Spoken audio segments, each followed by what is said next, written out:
नादुरुस्त रस्ते आणि आरोग्याची समस्या असलेल्या सिरोंचा तालुक्यातील अतिदुर्गम कर्जेली गावाला मागील 8 दिवसांपासून पडणाऱ्या संततधार पावसाने वेढले होते.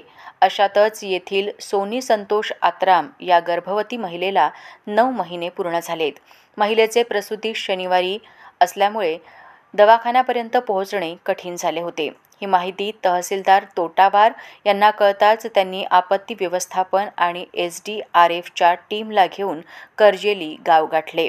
पुराच्या पाण्यातून रेस्क्यू ऑपरेशन राबवून गर्भवती महिलेला सिरोंचा येथील ग्रामीण रुग्णालयात हलवण्यात आले.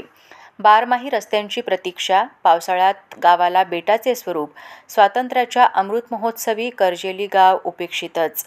सिरोंचा तालुक्यातील हे शेवटचेच गाव. विपरीत भौगोलिक परिस्थिती आणि मोजक्याच लोकांची वस्ती यामुळे आत्तापर्यंत या गावाला मुख्य प्रवाहात आणण्यासाठी कोणीच पुढाकार घेतलेला नाही. गाव पाण्याने वेढलेले असते. गावातून बाहेर जाण्यासाठी नावेने जावे लागते. आजारी लोकांना, गरोदर मातांना प्राथमिक आरोग्य केंद्र झिंगानूरला नेण्यासाठी नावेने गावातून बाहेर निघून बैलबंडीने मोठी कसरत करून जावे लागते.